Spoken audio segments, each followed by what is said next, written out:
Hello and welcome to episode 534 of the Awesome Comics Podcast, the place where the small press and indie comics scene makes one hell of a big noise.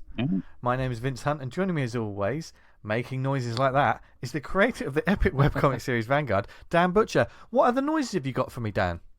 Hello. I've got that for you. That's a good noise. It's always good. And a man who he's a collection of noises, scents, and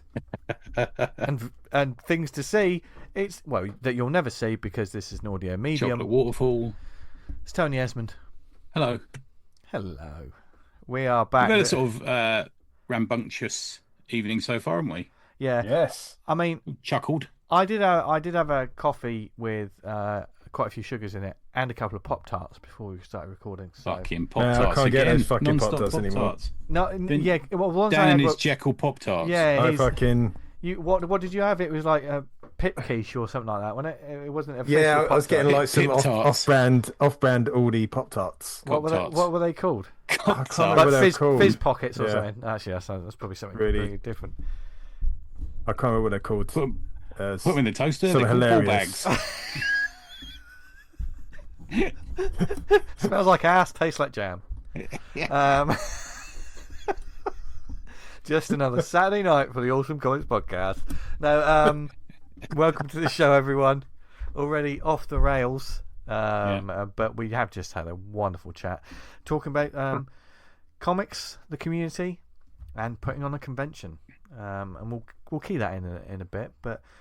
Yeah, I think we're in a pretty good mood for comics this week, aren't we? Yeah. I mean, I'm quite good.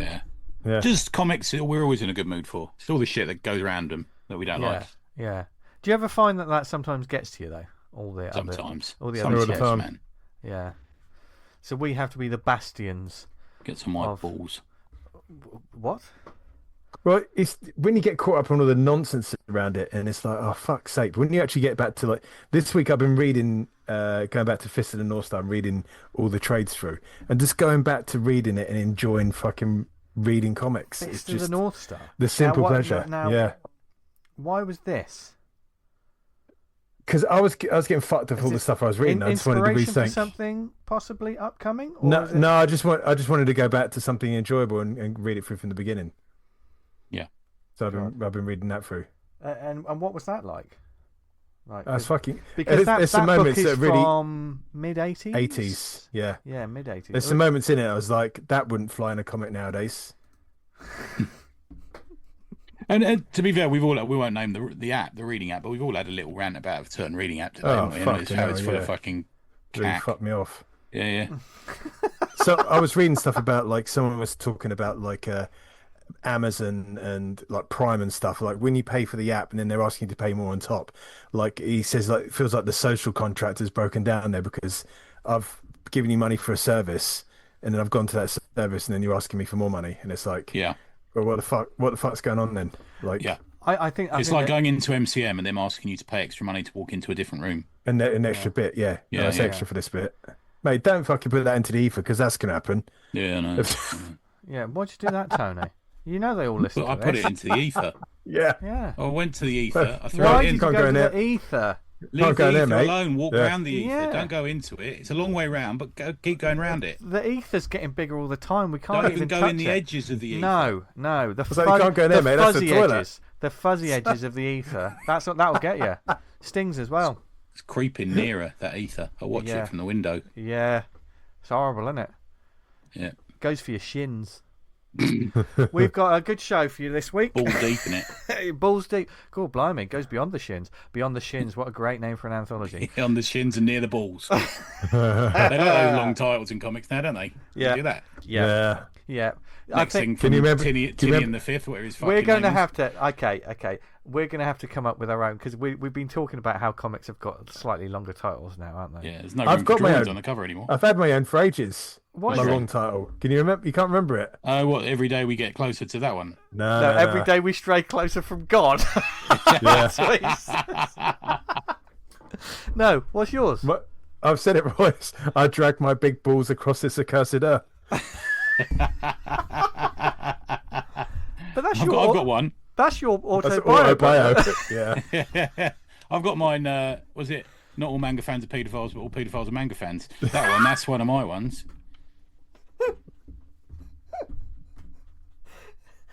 That upset a few faces. I did say that about Blue Starlight at one point as well, but you can't say that. Not doing well, are they? Mine could be, why do I even fucking bother at this point? Yeah. It's not long enough. Why do I even bother with these two pairs of James Hunts? That's better. Yeah. Anyway, while we're figuring out the long titles for the next stories we're going to put in an anthology, should we talk about another anthology and the amazing comic festival? What's it called, Vince?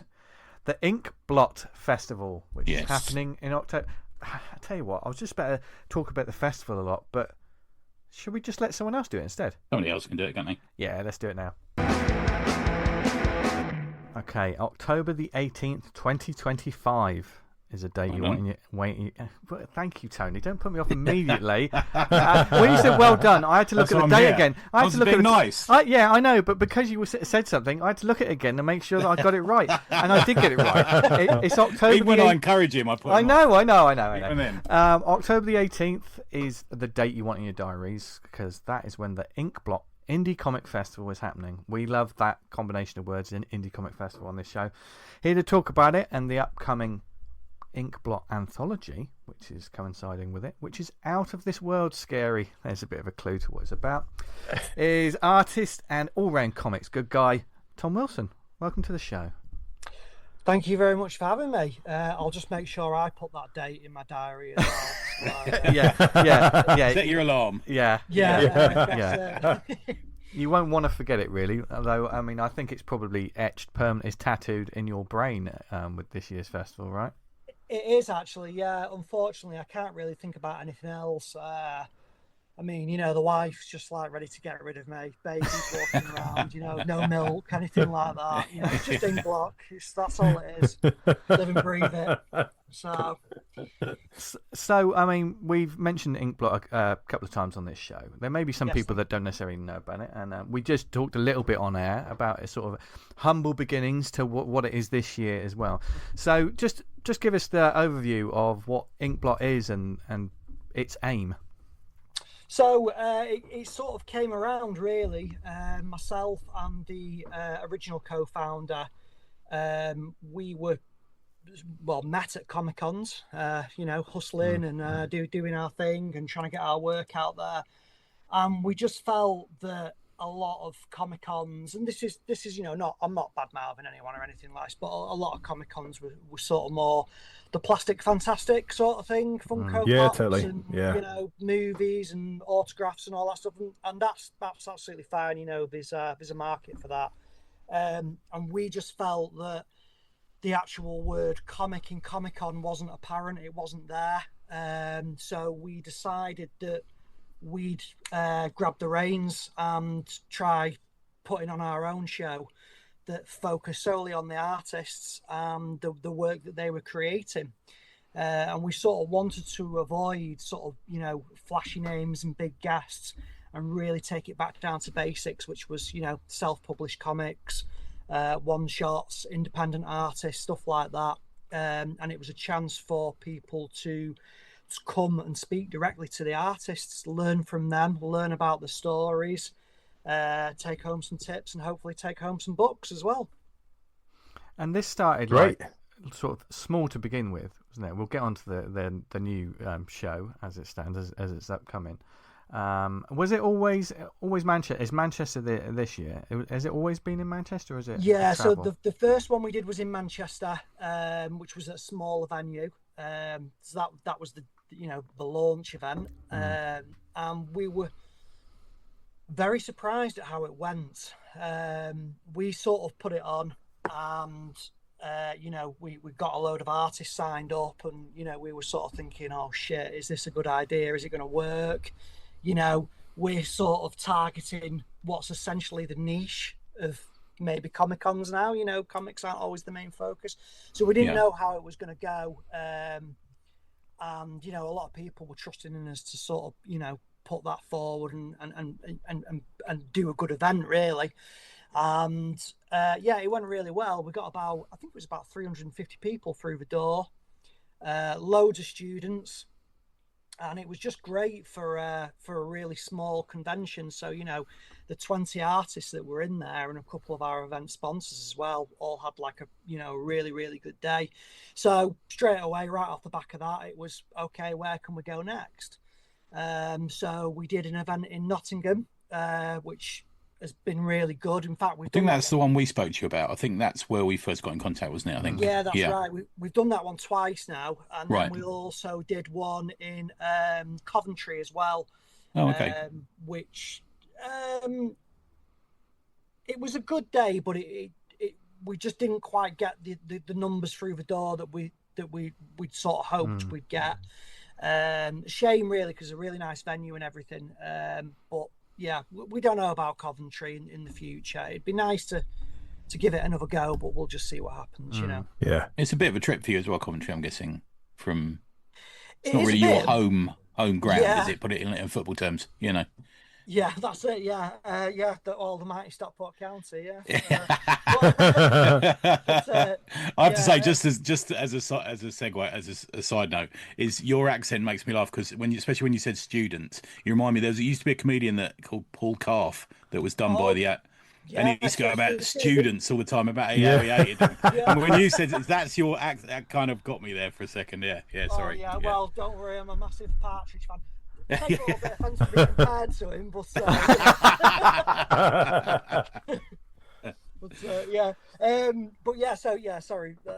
Short story. And now you're back in Manchester. Yeah, now you're back in Manchester. Going back to Manchester, and we're upgrading now to a bigger venue. It's all tits and teeth, so we're moving up in the world. I drink more than the Queen Mother. Here we go. Yeah. But so. Going back to Manchester, and it's now the expansion, isn't it? Really, this is almost the director's edition of Inkblot in its own way. So, what is the thinking behind going from? I guess it was you always kept it to like 20 tables for the previous ones, but now what are we talking? So we're now moving up to 65 artists, and there's also going to be a bit more emphasis on it. Also as a show as well, so there's going to be, for the first time ever, we're doing a live comic art battle. Which we're hoping is going to be very exciting. We're going to try and do it in a bit of a I see your face like, come on, yeah, good vibes. Here we go. Well, I think the problem is it's half excitement, it's half trembling with fear, because I'm the guy that's actually hosting it. So I'm gonna have to get up in front of everyone, but we're gonna try and do it in the style of kind of like 8 Mile meets remember that episode of the IT Crowd when we did like that street countdown? Jesus Christ.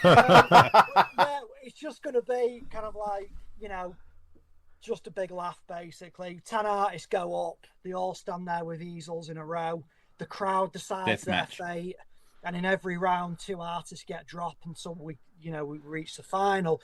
But the time frame's also going to go down as well, so the first round's going to be like 3 minutes to draw something. God. That's interesting, man. Yeah. The final's going to be like 30 seconds. You just got to throw no awards for taking part.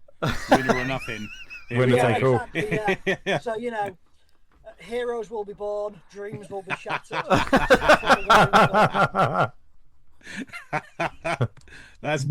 Makes me just want to come just to watch that. Oh, please do. I want you guys there. It'd be fantastic if you could make it. So interesting you're saying that, Tommy. You're saying about tables for artists. So rather than, I don't know, let's make something like 2000 AD would have a table. This is specific artists have a table each. Is that kind of how you do it, or? Yeah, so we don't have any traders at our events. Right. The only table that we have is our sponsors, which is Forbidden Planet. Right. Okay. Nice. And I also have I'm a collector of vintage comics and manga and rare little things, and I'm getting rid of all that now. So I basically have my stalls out there. It's called Aladdin's Cave, because if you dig, you'll find it. from many trips going back and forth to New York and just filling up a suitcase and bringing it back and all that stuff. So back when the exchange rate was cracking. Oh, back when it was yeah. $2.20, whatever it was. I remember those days. Yeah. I can remember finding a Tomb of Dracula #10 first appearance of Blade in a box for about $3. Oh. And it Man, was those just are the nice. days. Now you can't even find decent stuff in Oxfam because they all look on eBay to see how much Yeah. it's worth. And, Oh yeah. It's got £5 with a free comic book day label on it. And you're like, Hey, "Oh, no, okay." that, yeah. But in case any of our younger fans are listening, I'm not going to go on like an old codger talking about back in day and all that stuff. So yeah, we have our vintage comics, all the way from the 70s, like to modern stuff, and they start at like 50p a comic all the way up to I think the most expensive ones are £5. So there's great deals to be had, first appearances and everything, and all sorts of stuff. So we want to try and get it so it's it's good for newcomers coming into this that can pick up indie works, but also as well, for some of us more old school guys, they can also have a dig through the crate, so to speak, and find some stuff that they know and cherish and everything as well. So just a good all-rounder, really. So what's the venue? I know you said you updated the venue. Where are you now? Oh, so we're at the Sugden Sports Centre in Manchester. It's quite a popular venue. They have like quite a lot of Comic Cons there, Oh, okay.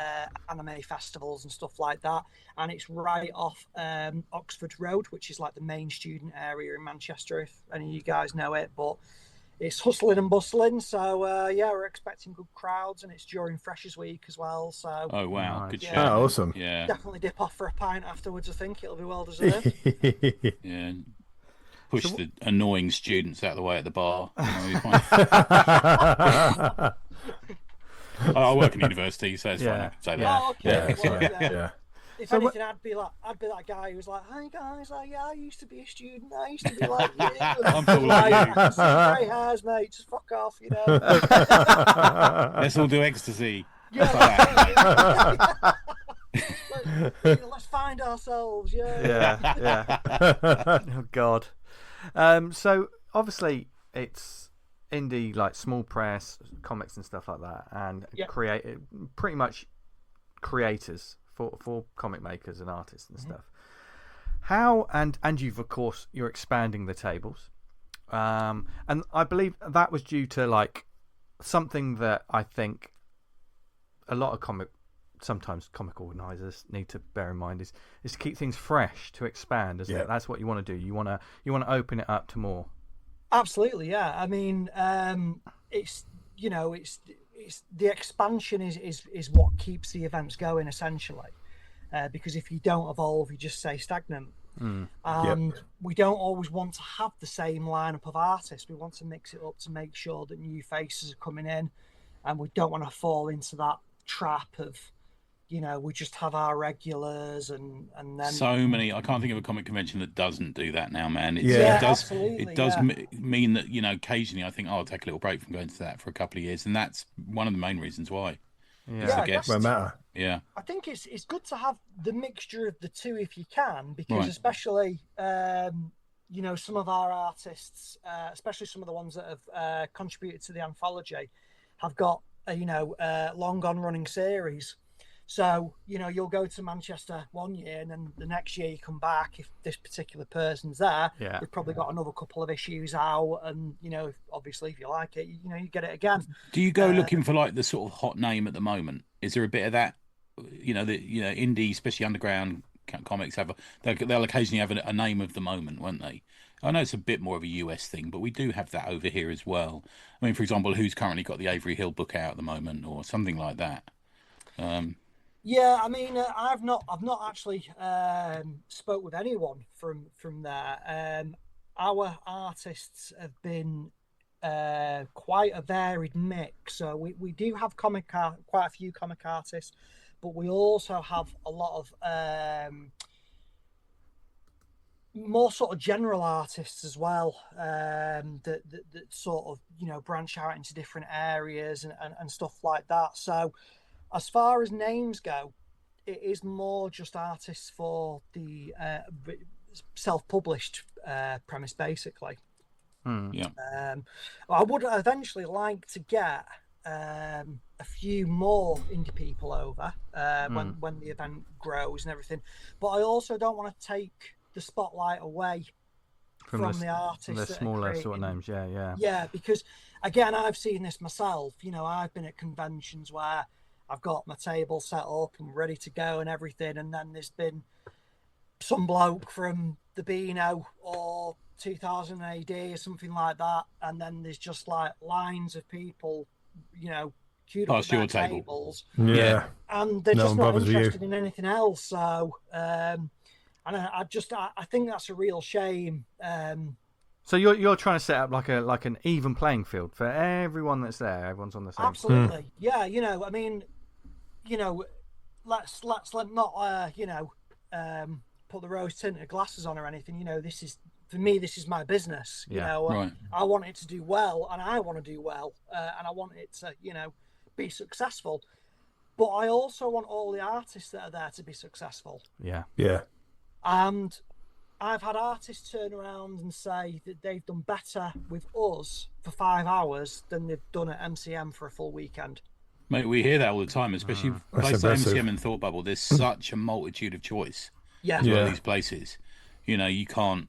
It's just splitting up a fiver, isn't it? When you look at it a lot of the time. Absolutely. They're oversaturating it. And I think, it's difficult because we've all been to these Comic-Con. And again, artists are following trends and they're doing what they think is best for them, which is fantastic. But to quote David Bowie, which is one of my favourite quotes, I think when artists are playing for the gallery, they're generally producing their worst work. We agree, man. We've said that for many years. It's That's all fair. key rings and stickers and this and that and everything, which again, it's fine to have some of those at your table, but I've been to so many events and every table is just like a conveyor belt of the same thing. But without the comics, have stickers, Absolutely, just to encourage people to. We have stickers. People can come pick a sticker up or a postcard and buy a comic. Definitely, but it's mostly comics. But don't just have that. Exactly. Yeah. And I mean, just to set the record straight, people that sell keyrings and stickers are welcoming, but it's not that they're not. Yeah. But I curate the artists. I go through the applications, and I'll purposely find artists that are different from one another. So let's say, for example, like if I have 10 horror artists, they're all going to be in direct competition with each other. And I don't want them to be in direct competition with each other. So you maybe pick 2 or 3 horror artists, but ones with different styles from each other. That makes sense. Yeah, you get a lot of manga artists at events as well and stuff like that. So, and they can end up becoming quite oversaturated and flooded and stuff like that. So it's just making sure that we're getting a really diverse my mind's just gone blank, sorry. Diverse set of creators. I think the thing that's the what I want at a convention. If I walk from one table to the next, I don't want it to be another, I don't know, a string of Giallo horror books. I'm quite happy for one of them to be a Giallo horror book, but the next one I want to you don't want to see all different. of them. But also it's because like when you see that Giallo horror book, it's because it's the only one you've seen in a line of tables. So that one's going to pop out, isn't it? Yeah. To give a little pimp to someone who's there, I know Art92, they're buddies of ours. There's a couple of us here who've collaborated with them on comics, Helena and Damon, and so it's nice to see them. Yeah, they're really good. They put out some great comics. And they also, much like probably all these artists you got, they love comics and they love making comics. And talking about comics, and they do the best comic in the world about their dog. They've adopted. Is it Run Free? Yeah, it's just so just so good. Marty. Well, yeah. Who could ever deny a story about a dog? Yeah. I know. Yeah. And they're from Wigan, so they're part of your firm, Tom. Oh, are they? Well, I know that Stockport County are playing them recently in the Cup tie, so we'll be a bit right. Don't get talking about that. Football comics, that's what we need to return to, Tom. We need more football Get some footy comics. comics. Bit of Roy the Rovers. Actually, one of my first professional jobs as an artist was I designed a load of prints for Stockport County. Nice. And they were all in the style of Roy the Rovers. Nice. Oh, good. Nice. Yeah. So, Roy the yeah, Rovers so- is massively readable. Pick it up now; it's still a great read. I It's had still great. I had a real Roy the Rovers phase. I really did. And this Yeah. was when he was still with Barry Nice. Lineker all the time, pre-crisps. And he had a Yeah. mullet and everything. Yeah. Pre-crisps. Spandau Ballet played for them at one point. Do you remember that issue? Yeah, they had a Nah, couple of- man. yeah, Bloody it's hell. What fucking year was mental. that? What year was that? Spandau Ballet Like played for. 84 or something like that, I think. Hey, Bloody he's definitely hell. yeah. Yeah. That's nice, man. I'm Yeah. gonna have to dig out the annuals now and see if Yeah. I can find that one. So Yeah. good, man. Yeah. So good. Chris Ascombe, he's tabling with you as well. He's something we've reviewed his books recently. Chris, it's a good lad. Yeah. Yeah, Chris is a fantastic artist. I'm happy Yeah. to have him down at the event. He did do one of our Nottingham ones, Oh, okay. but yeah, we've always been Did I see that you had a Nottingham one in April this year? Yes, it was the. So you've done, so this is your second Yeah. event of the year. This is the second event of the year. Yeah. Jesus. Awesome. Well done. We do miss That's Nottingham. really So good. Yeah. historically, we used to do Yeah, we love the, Nottingham. the three of us used to do Nottingham Comic Con every Oh, year. wow, yeah. We had a table with them. We used to help out with talks and stuff. So we do miss Nottingham. I know they're not doing it anymore. But do you reach out to the local comic shops and go in? Because I know Nottingham's got a Forbidden Planet and Page 45. I think it's got two, isn't it? Yeah. So we try and reach out as best as we can. I think it can be difficult, in sort of like this line of work or publishing or anything else. Anyone will know, especially when you're trying to put products in shops or anything like that. I generally find that people are very dubious about attaching their name to something. Okay. They Okay. want to see if it performs. And when we worked with Forbidden Planet the first time round, their store manager was trying to run events himself, and I don't think the stores had much interest in it at the time because it wasn't generating any income, basically. Okay. So when he sort of, joined up with us and, he was really interested, and he's a massive supporter of indie comics as well. Cool. He's got his small press section in his store. Nice. So that's been great. And I think it's been good for him as well because he's been able to put his focus back in the store, and head office have been like, yeah, that's great. You just, work in the shop. That's what you need to do. And then us sort of coming in and saying, well, we'll carry on doing it, but work with you guys. And everybody's happy all around. So I'm hoping it's going to be a good future partnership. Oh, nice, man. Yeah. Any other people tabling you wanted to just mention before we get on to the anthology? Yeah, let's put him on the spot, right? Yeah, okay. you Who know this you stuff. got at the event? To be honest with you, I mean, it would be hard to do it because I could quite happily mention everybody that's exhibiting at the event because they're all amazing, and I'm absolutely honoured to have them all tabling. But there's just so many standout artists. I'm not going to actually put any names out there. I'm going to say all of them. I know that's a very cheap answer, but I don't want to upset anybody. Yeah, that's fair. Super Totally cheap. fair. I'll probably upset a few people. I'll probably upset a few Wigan fans in the process. So, Who cares, eh? Yeah. So in terms of tabling though, because it's getting bigger, what has been the table organisation like? The map, figuring out who goes where. Has that become 3 times a problem because you've expanded that much? Yeah. Well, it has actually, because you always have to think. It's like planning a dinner party, isn't it? You got to figure out who's going to sit next to who at the table, right? Yeah, exactly. Okay. We don't want any fights. We don't want a couple of people going off into the cupboards or anything like that. What happens at your dinner parties? I'm coming to your fucking dinner party. No, it's just me there, so That's me and sex, lights out under the covers on my own. That's all I do. Yeah. That's it. It's you can't ever let yourself down, though, can you? So Yeah, exactly. I know. I always disappoint myself, always. Well. better the devil you know. Yeah. So you've got to sort of plan the seating arrangement out a bit because we don't want to have a load of comic artists together and then there's a massive gap of a load of artists together that might be similar and stuff like that. But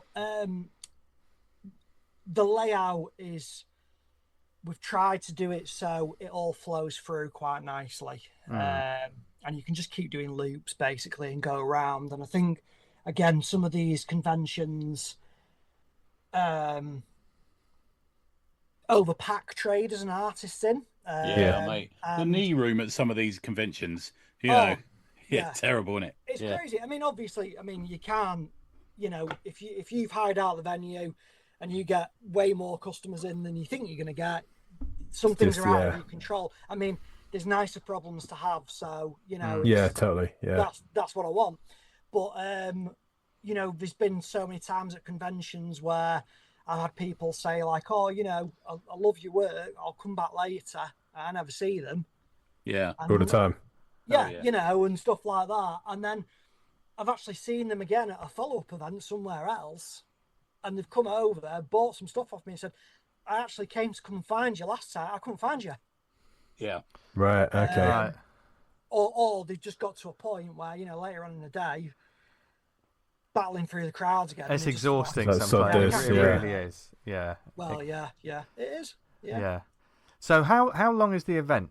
Like, so we like to keep things short and sweet. The general tickets are from 12 till 5 p.m.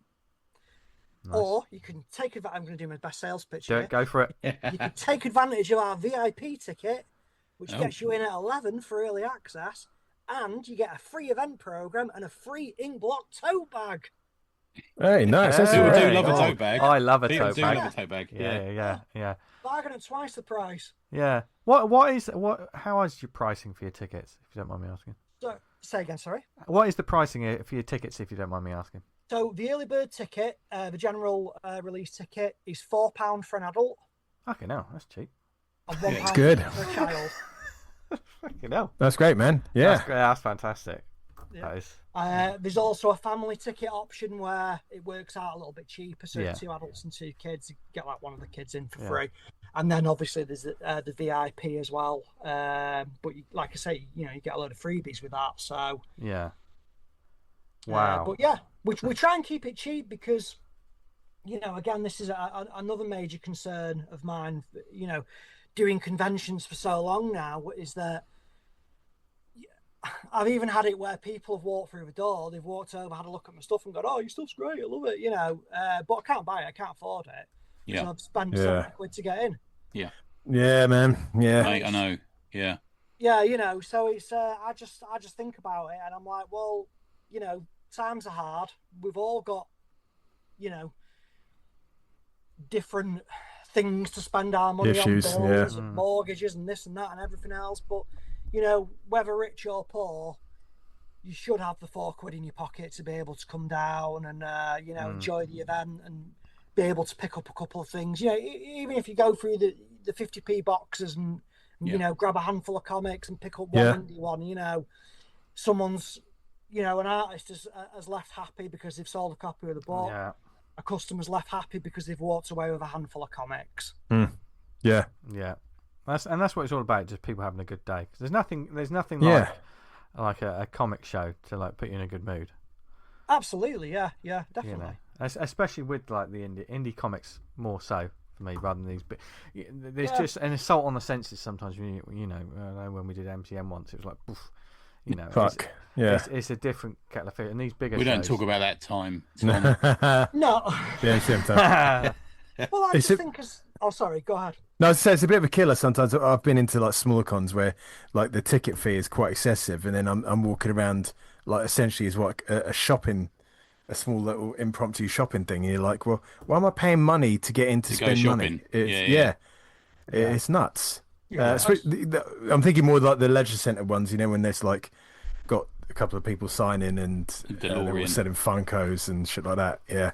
Yeah. Rather than It's an artist, table. it's different. Exactly. Like, when you can go in and I don't know, some people have their portfolios on their table as well, don't they? They have comic. Man, pages and stuff, Oh yeah. I mean, I think for any artist, it's or writer or author or anything like that. Anyone that's doing anything creative, it's just heartbreaking. I mean, I've been at events where, You know, I did one a couple of years ago, and this guy pulled up, and he just like put all this stuff out on this table. It was just like pocket watches, and just a lot of it was just, I don't even know what it was. It was just crap.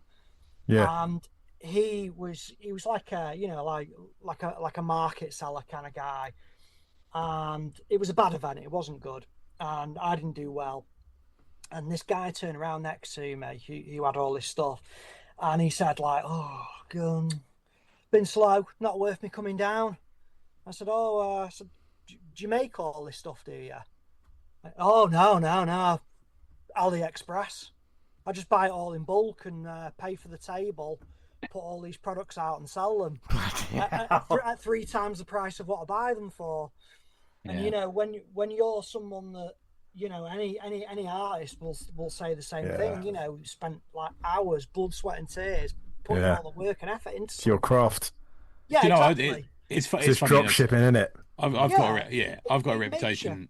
I've got a reputation for being massively down on comic conventions that don't have comics. I remember my first comic convention was UCAC. And as a kid who didn't know anyone in comics, I turned up at this venue. It's got more comics than I've ever seen.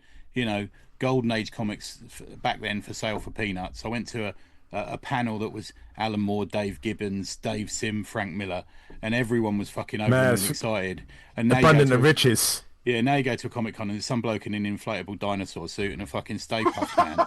You know what I mean? It's like you think, what the fuck happened? Yeah, honestly. Oh, yeah, it is. Yeah. And you know, there's been so many times where I nearly quit. Yeah. Because it can be quite downer in it if you want one of those things. Oh yeah, totally. Because you know, you sat there and you're like, wow, I've just spent like a year writing a graphic novel.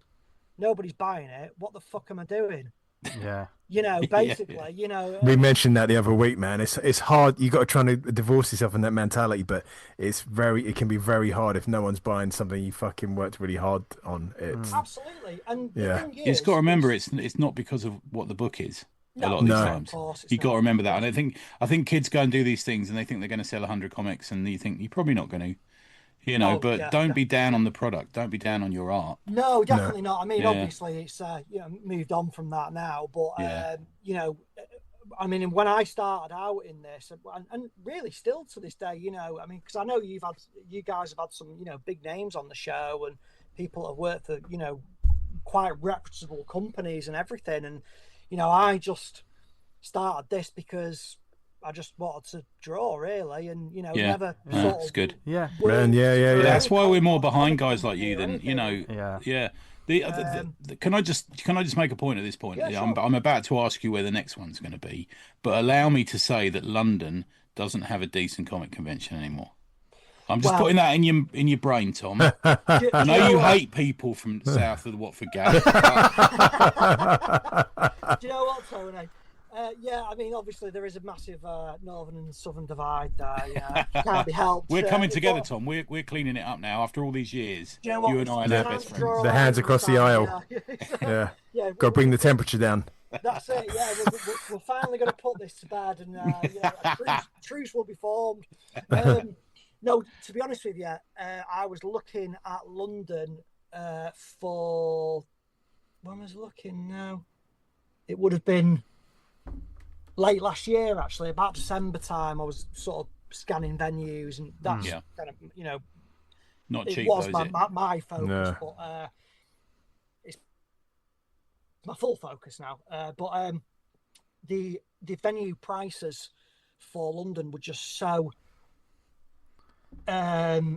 ridiculously priced. I mean, like just trying to find a pub for the 500. Mate, the grief we went through so many different places. That was just finding a small room in a pub. Fuck me. For a bunch of chuckle fucks to record a podcast in an afternoon. Battle. I think the thing is, I mean, I'm sure you guys have been to the London Comic Mart, right? Many times. We're back there on the 5th. Yep. Oh right, perfect. Yeah. Well, you might see me at one of them. I usually do the November one to clear out a bit of stock. So. Cool. But because straight away I thought, the Britannia Hotel. Everybody, not the Britannia Hotel. Sorry, the Royal National Hotel. Everybody knows it. It's a good location. You know, you're right by. Historically, that's where UCAC was in the 80s. You know, it's there. Just across the road. Yeah. So I emailed their marketing team and spoke to them and said, "Oh, I know you guys have the London Comic Mart, and I think they do another anime focused one or something." And I just said, like, we're also another Comic-Con, but this is what we do. It's more artist based. We'd love to pitch up at your venue. Yeah, sure, that'll be 12 grand for the day. Fuck me. And I thought, well, I mean, straight away, the idea I got was, I thought, they've just thrown a ridiculous price at the wall to see if it sticks. Right. Because there's no way that can... How would any of these companies be able to make money? Yeah. If they're doing it, like that. So, London is not off the cards. It's very much on the cards. But it's a case of finding a venue that can accommodate. Yeah, can accommodate to the budgets. Because one thing as well, just to make clear, was so Inkblot was just originally 2 people. It's just 1 now. Right. So the other guy that was the co-founder, he's since left due to work commitments and stuff like that. So the actual, to be honest with you, the future of Inkblot was very much up in the air. About 6 months ago, we didn't know what was going to happen. But a few of our artists, who I'll have to give a shout out to, they've actually helped with a load of little jobs and stuff. So it's sort of like lightened my load a bit as well. Yeah. So that's been it really, just showcases really the community aspect of indie comics, doesn't it? Really, like absolutely, yeah. It's just, it feels so good because, I mean, obviously with every event you do get a couple of rotten apples, and we've had them, but pretty much. I'd like to point out we haven't done Inkblot. Yeah, we haven't done it yet. So wait until we get fucking worse. Oh, you guys are banned straight away. No, I was just gonna redefining rotten. Yeah. But pretty much everybody that's been involved in Inkblot has just wanted it to succeed because of what it represents, basically. Yeah. And that, it's so important to hear that, and it really humbles me as well, because it makes me think, like, you could quite easily go down that path of, well, I'll tell you what, let's get a load of traders and food vendors. Let's, MCM this thing, and blow it up and everything. And I mean, I need to make sure that it never strays. It might be getting bigger, but it never strays from what its original purpose It's a community event in the truest sense, isn't it? Absolutely. Well, I think it's that raising rising tide raises all ships. Like us, smaller press and indie comic stuff, we're not battling with one another. We're battling with all other fucking media out there. Yeah. We kind of got to fight our own corner and bring us all up. Some people that just don't understand that, like know, especially there are some creators who maybe sometimes a bit scared to exhibit or get their work out there because they may have had interactions with other creators who are a bit more about them rather than the community. Well, absolutely. I mean, it's funny. My wife is a proper girly girl. I don't think she even knew what a comic book was until I met her, and when I started doing Comic-Cons, straight away the first thing she asked, she was like, is everybody like the comic book guy off The Simpsons? Slagging everything off and this and that. And I think there was a few about. There certainly is. But I think, and this is another thing you learn as you get older, and part of you grows because you start thinking, like, I don't really give a shit what anybody else thinks. I'm just going to do my own thing and put my best products out there. Yeah. But we all make that mistake of you pitch up at a table and you look at the guy's work next to you and you're like, oh my, his work's so much better than mine, or her work's so much better than mine. Or they're killing it, I'm doing rubbish, or this or that, or anything else. And then you just, you learn that art is subjective, and it's not necessarily about your talent. I mean, there is a bit of that, but it's more about what the person viewing the art thinks of it. Yeah. It's, look at, anything out there. I mean, look at Jackson Pollock. I mean, the guy made millions throwing paint at a canvas. I think it's shit. But I must be doing something wrong because he's... I mean, Liechtenstein's the prime candidate around there. Yeah. He just fucking made a load of money about nicking people's panels Ripping out of shit comics. off. Yeah. Absolutely. Anything, and art is art. Yeah. Called it, but you could say the same thing about music as well. One guy likes heavy metal, one guy likes rap music, and it doesn't mean that one of them's good and one of them's bad. It's just subjected to the listener. But you're right, both of them are bad. Yeah. That's exactly right. There is a caveat as well. Yeah, jazz. I'm not having that. I'm not having that yet. Vince is a big fan of rap. He won't have that. Who's that? Sorry. I think Vince. you find it's hip hop. Well, actually, I don't know if you'll be able to see this. Can I just? Oh yeah. Nice. I've got a massive load of first press hip hop vinyls there. Oh wow. In the Wow. 90s. Send me your address. We've got it all. Yeah. Wow. Do you have any Vanilla Ice? Anyway, Big fan of Vanilla Ice. Yeah. oh yeah, man of the people. Anyway, Just a quick one for people who are looking. Sorry, I know you're about to move on to the anthology, aren't you? yeah. V. But just for quickly for people looking to maybe table at the next one, have you got one in mind, and what are the sort of prices, ranges that you'll do?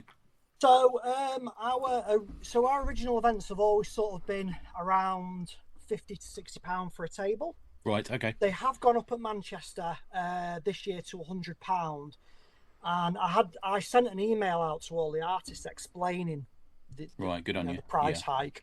Why? Yeah. And the main reason why that is because their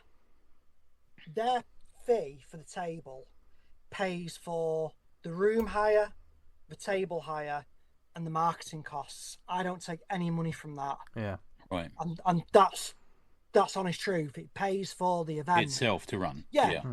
I basically make money off what comes through on the door. Right. But I put down, I mean, for this event alone. Sorry, 1 second. Sorry.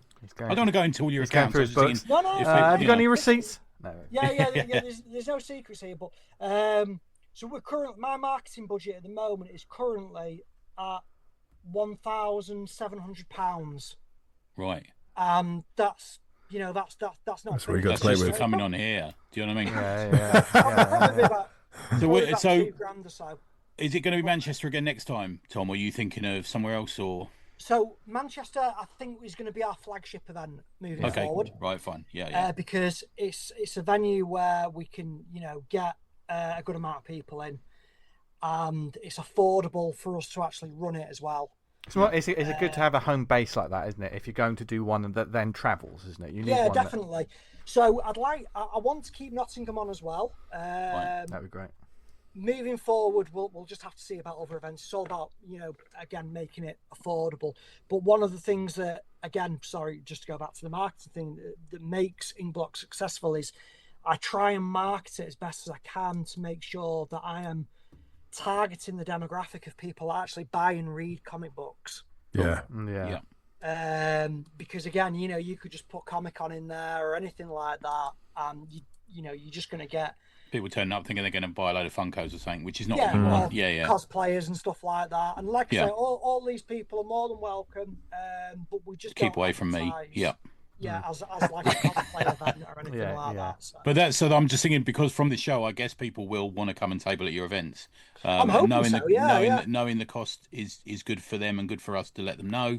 And I think also, if you're looking to do Manchester, I think if you're is it going to be like once a year Manchester and then once a year Nottingham and then maybe somewhere else, or? Yeah, possibly. Yeah, I mean, like I say, London would be ideal, really. That'd be awesome.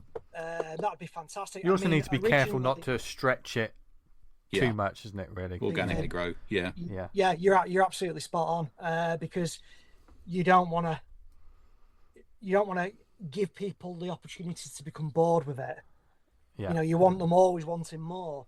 And originally, our idea was to take Inkblot abroad as well. We wanted to start looking at sort of places in Europe and stuff like that. And there is that 10 at Angoulême that's just for a small press, isn't there now? That's right. Yeah. I know that Copenhagen have a couple of good ones as well. Okay. But we also wanted to take Inkblot publishing on the road and see if we could get it out to the US and Canada and places like that as well. Wow. So that's there's potential for that. And I love that you dream big. Yeah. Do you know what I mean? yeah. You go. I think these days, Well, don't you? I just think,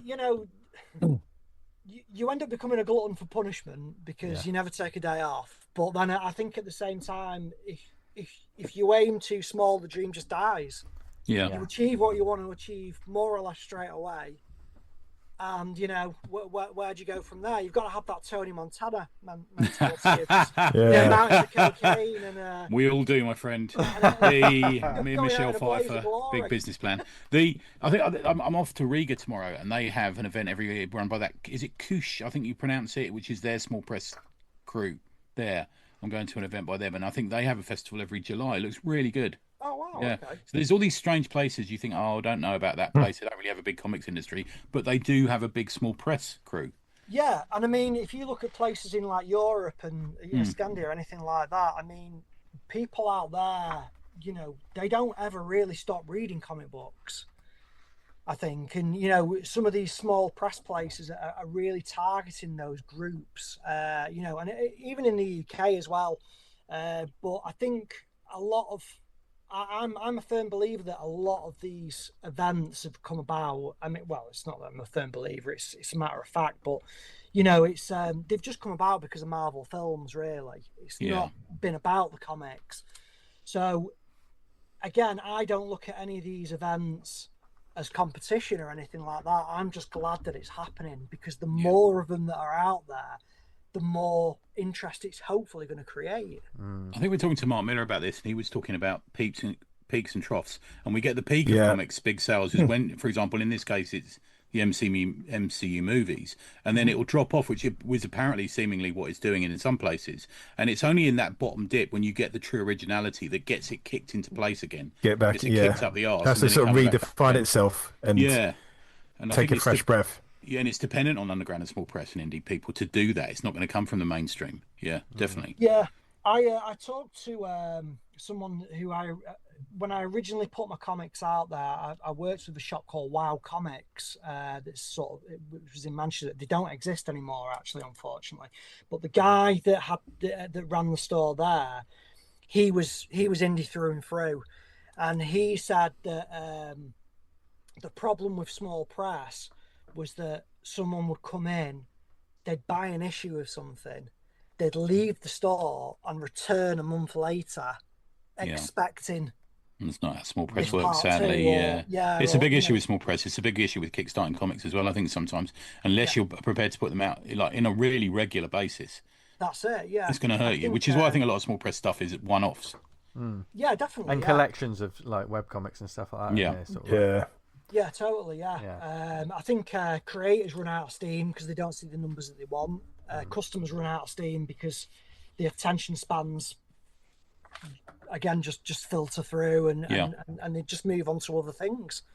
But it's let's just hope that it's on the up and up. But talking about small press collections, yes, thank you. Now, as well as the festival and making the festival bigger and having more tables, and like you say, you've taken on far too many jobs, and you decided to put together an anthology. Yes. To go along with the festival itself, and the Inkblot Anthology Volume 1 is being launched at the event. We've been lucky enough to see it. I know it's burning up the presses as we speak now. And it's not just any old anthology, so which immediately drew us to it. Now, what was the inspiration for doing this, and also your particular subject that this anthology is all about? So, I think being an indie creator is sometimes difficult because you've got to pitch something to someone that they've never seen before, and it's almost like going in with blind faith. It's like you're asking them to join the church with a monthly subscription, and put their full faith into something.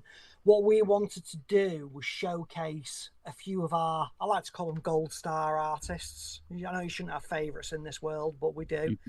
And we wanted to just put something out there that people already knew.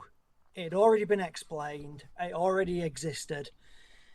And I think it's something that has so much scope that, and especially with some of its recent entries as well, which have been a bit questionable in my opinion, we all think that we could have a crack at making it better. Right. So we all wanted to have a go at just a short little story that could maybe, if we were to take it in a direction, where would it go? But I'll let Vince announce that, because I'm going to take it from you. Okay, well, this is basically an anthology. It's the small press independent take on Alien. Good old Alien.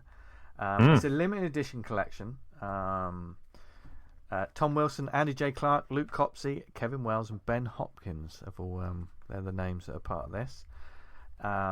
It's a glorious little book, this. Limited to 500 copies, so I can see on the back of this particular book. This is the printed edition, exclusively launched on the day. Yes, is that the case? That's right, yeah.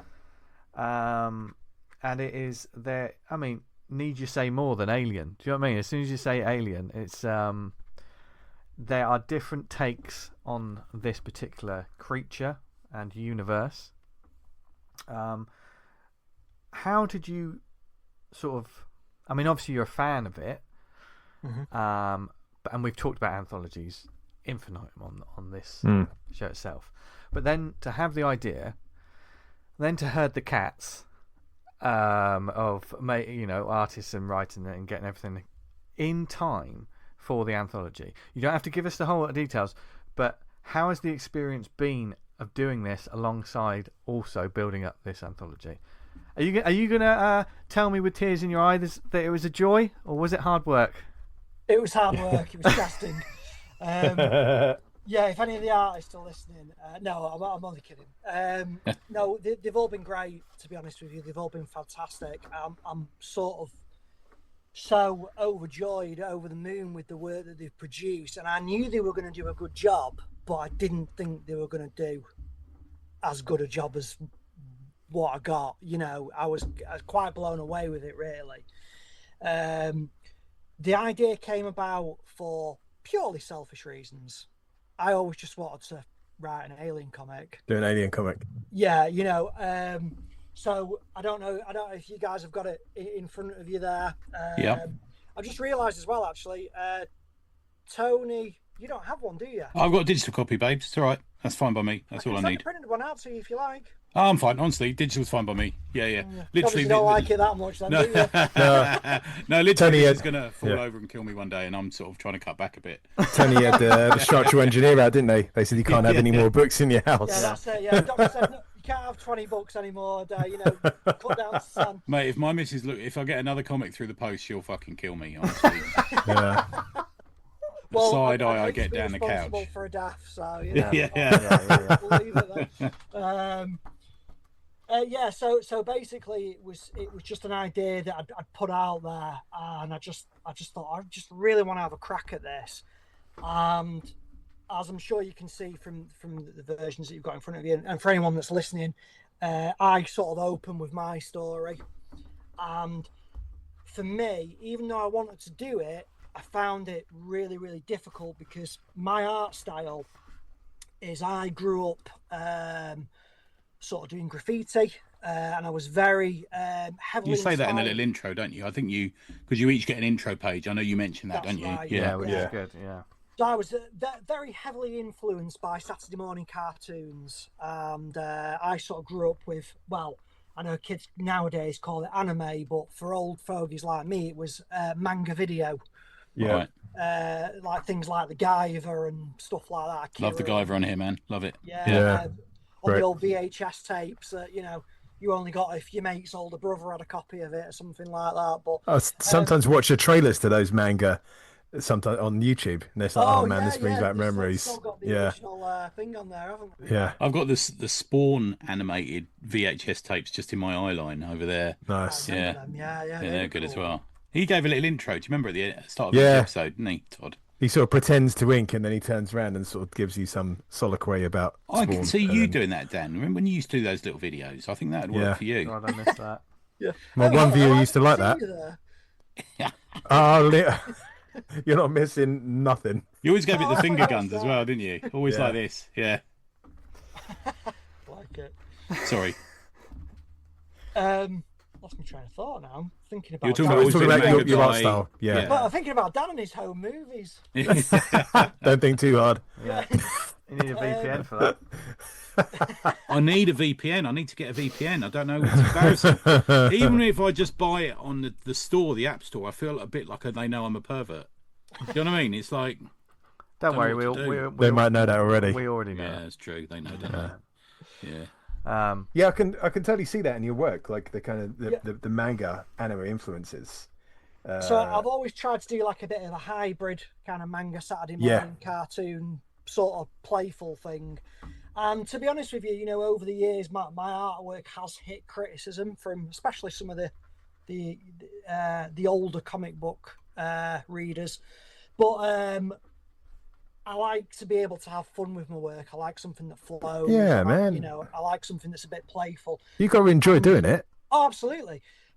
And when I was putting the story together, I knew I wanted to do something with colonial marines. I just wanted all bars action, gunfire, all that stuff, because I knew a lot of the other guys were going to go down the more kind of claustrophobic Introspective and route, and I just thought, no, I'm going all action. Yeah.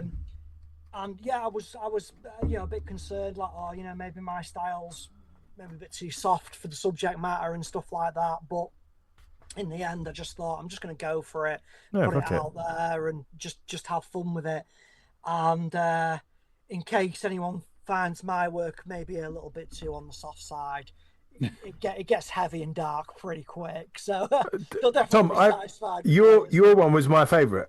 I got to say, really? Oh, yeah, I really man. enjoyed it. I really enjoyed it. Okay, man. Thank The you. kind of your energy and kind of enthusiasm for it really just shines out. It's I'm a a perfect sucker. opener as well. Yeah. I think. I'm a sucker for colonial marines, so you already. Oh, yeah, definitely. And I just think, Alien is obviously about that the horror aspects, the hopelessness of it and stuff like that. But I just wanted to go for the all guns blazing, never give up kind of attitude, and what it represents really. So and maybe a bit of Inkblot comes into that story as well. Do you see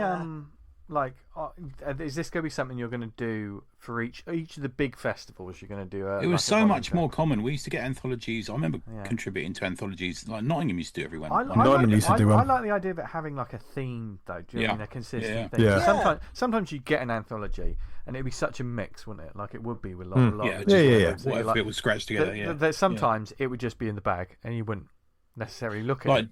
a little plug for DUI 4. That's got a theme, isn't it? Looking forward to that. Yes. So it obviously made it. Is this almost a plan going forward that you're going to have one thing and go, okay, volume 2 is going to be this? Yeah, that's the idea, because what we want to do is have the Inkblot publication label with creator-owned products, stories, graphic novels, and stuff like that.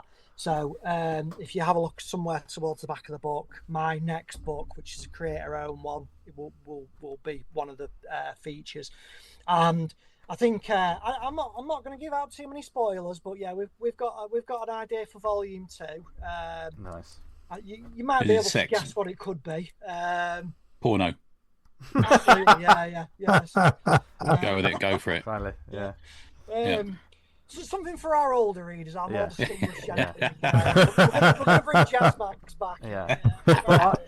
Fiesta themed. Yeah, that's it. Escort, It's interesting times. Obviously, you got the TV series of Alien Earth current, so it kind of ties in quite well. It's great timing. we great couldn't have timing. actually timed it better, really. So thank you, Disney, for looking out for us on that. Anything they're getting thanked for this week, let's face it. Yeah. We Getting really their flack. appreciate the support there.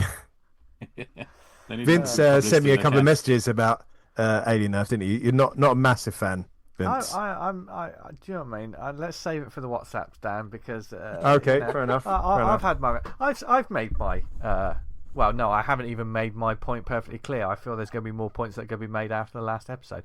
But let's not go into it. All I've got to say is, who the fucking hell thought daylight was a good idea? Anyway, right. It goes back to my theory. It's like my Star Wars theory. There's 2.5 movies, and that's all. Like the Alien theory is there's 2 movies. That's it. That's all I also I've got this thing. Oh no, God. no, come on now, lads. Let's put this to rest. Let's get a bit of love for Alien 3. Everybody hates it. I've got a soft spot for Alien 3. Right. Okay. Yeah. I remember sitting through the hottest cinema I've ever been in my life, watching that, thinking, "Fucking hell, wish this had ended." It was hard because you've come off of Cameron's sort of like Aliens, which is like ends on a real high point, and then it starts off and like, oh, most of the cast are dead, and you're like, oh, Yeah. I quite like Newton. At least it wasn't a wooden cathedral, or whatever it is meant to be in the script Yeah, originally. that'd Oh been yeah, that's mental. right. Yeah. Yeah, it was supposed to be a monastery, wasn't it? Yeah. Right. Yeah. Yeah. Yeah, I think. I mean, I always say this, that I think the problem with it was that it was such a gut punch. The first 15 minutes of that film is such a gut punch to everything that Alien and Aliens did. Yeah. But if you can get past that first 15 minutes, Okay, I'll give it another go. Okay. On your word, Thomas, I'll give it another go. There's bits to like about it. Much like there are bits to like about Alien Earth. I will say that, but you know. I'll just say this actually, just while you're on the subject of it. I might be painting myself in a bad light here, but I got 2 episodes in and turned it off. Okay. Right. Okay. I Fair think enough. it's the worst thing I've seen so far. Oh. Yeah. You're not selling it to me. I will say there was a lot of the internet going, this is fantastic, and I have watched it and I have looked around going, is everyone be taking crazy pills? Mate, I think that every day about everything. Yeah, That's the thing. yeah. That's you becoming me slowly. You're Yeah, getting I into know. my age. Yeah, we've got the same hair. I mean, mine's a bit shorter at the moment, but yeah. See, I started really liking it, and when as it's gone on, I'm just like, oh, okay, fuck me, it's devolved into this. But like, my expectations for the Alien and Aliens is so low. Like delivering the bare minimum for me is like, oh man, this is alright. Yeah, well, no. Expectations is everything these days. No, I mean, at the end of the day, I've got those first 2 films that I can watch whenever, and I do watch whenever, just make me happy. So I think that's the problem, isn't it? Yeah, you know, that's for all. 40, Yeah. We had 2 perfect films, and then for 40 years, it's been nothing but kind of disappointment, really. I always tell the story of going to see Aliens 2 at the cinema when I was like fucking too young to get in there. Yeah. And they get to the bit where they pull the shotguns out and they say, oh, don't fire the shotguns, there's nuclear reactors here. And the fucking we've got an intermission and people came around selling ice creams and we're like, what the fuck happened there? Yeah. Come on, I want to... It's literally all building to that point, and then say, oh yeah, ice cream time. You're like, what? There's always time for ice cream, though. Where would you put the ice cream break in? You got to put an ice cream break in Aliens. Where would you put it? Oh God. Doesn't mean that we're engaged. That moment. Yeah, That's a good one. That's a good one. Yeah. Because there is there's a quiet moment before it all kicks off again. Yeah, you get that moment where they're just getting ready for it, and then he's telling her how the gun works and all that blah. Yeah. And then yeah. But then the problem is you know, you get back into that excitement. Fucking hell, I've had too much dairy. I can't cope. Oh yeah, I need a shit. Yeah, I need a shit. I forgot I was lactose intolerant. Half the cinema's fucking passing their lunch. Yeah. But I will say the back seat. I was ready to get on a soapbox just then, but I'm not going to. What I will say is I'll get on the box and say that the book looks great. The cover, It's a great cover. You're going to sell loads of these at the show, man. I hope so. The cover was from our fantastic artist Luke Copsey. He's done the. I think it's. He's got a story inside as well. He's got a story in it. Yeah, story inside. His is the 3rd story in To Sleep, A Chance to Dream. Yes. Luke Copsey. Fantastic artist, Luke. Yeah, have we had him on pieces. here? I can't remember now. No, I don't think so. We've talked about him a few times, haven't I've we? spoken to him at Lawless a couple of times, and Of course. Yeah. Are you going to, with the next one, I love that red on the cover of that one. It so suits it. You've got to go with another bright colour, similar. Almost have a graphic. Definitely. Yeah. what's that artist we had on? Wesley. He done the hit comic on. We talked about on Global Comics. The And Delete. he said about like the single color comic covers, and I'm like, mate, it's all about that. They look fucking brilliant. They're doing great. Yeah. Especially with Alien as well, when some comics Silhouette in it. It's one of the best Alien covers on comics at the moment that I've seen. I haven't seen a cover that striking in years. So Yet very much. another reason to go to Inkblot. Yes, pick your copy up. As if you needed more reasons, especially after this. And you'd be able to get it signed by loads of the artists. Exactly. Yeah. Yes. Yeah. Might even do a little sketch in there. I'm sure Set yourself a little challenge. You've got your silver pen and your Sharpies ready, haven't you, Tom? I certainly have. Yeah, I'm ready now. I'm chomping at the bit to get it. Have you got that quick sketch of the head? Yeah. It's not an easy thing to get away with, is it? Yeah, Otherwise, do you know what? otherwise it just looks like a cock. The old classic bus stop. It's unrivaled in its kind of, Stockport, back to Stockport again. Yeah, that's it. It's. Do you know what? Actually, it's. It's difficult to draw the xenomorph. Yeah, It's not easy. Yeah, it's not an easy thing to draw. So, and what I like about it as well is with the art styles, everybody's drawing it different.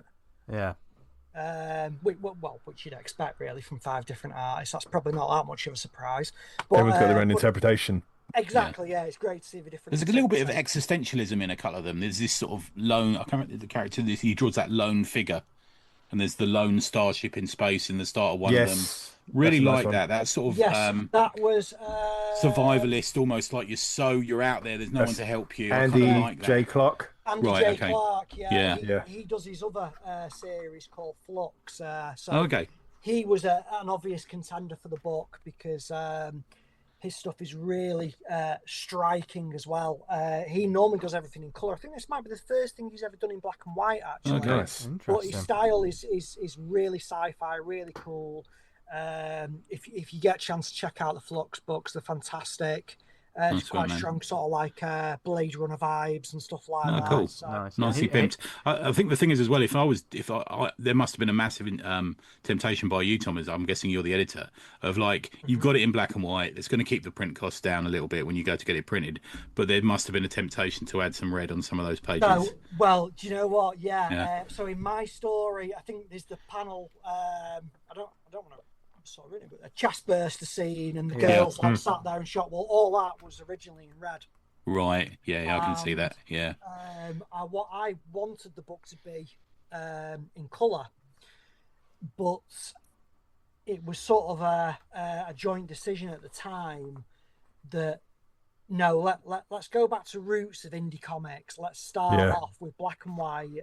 Yeah. You know, it's horror, and let's kind of go the route of like the fundamentals of self-publishing, almost like kind of like zines in a way, you know, where also harks back to a lot of the horror magazines. Yeah, definitely. As well. Yeah. And I think I know you said, Tony, you saw Aliens in the cinema, so I'm going to take an assumption you're a bit older than me, but quite significantly. That's fine. A lot of the Marvel comics back in the day, the reprints we used to get, Dracula Lives and stuff like that, they were all black and white, weren't we? Were used to it, yeah. That was the good thing about it. I didn't know what colour uniform or skin Vision had, for example. I just saw him in, for a while, for a very short time. Yeah, no, I agree, man. Star Wars Weekly, wasn't it? It was a bit strange to see it in colour eventually, but it really was. Yeah. No, you're right, and it also suits all the sort of stuff like the Hammer House of Horror magazines and things like that as well. I think. I think definitely. Black and white does suit horror. I for example, I prefer that black and white Godzilla movie that came out a couple of years ago to the colour version of it. I think it's just beautiful. Right. Oh, okay. Yeah. I've not seen that in black and white. Oh, it's incredible. Yeah, it's on Netflix, I think, or somewhere like that. You can watch it in black and white. Which one's that, Tony? Which Godzilla? The Japanese movie, is it?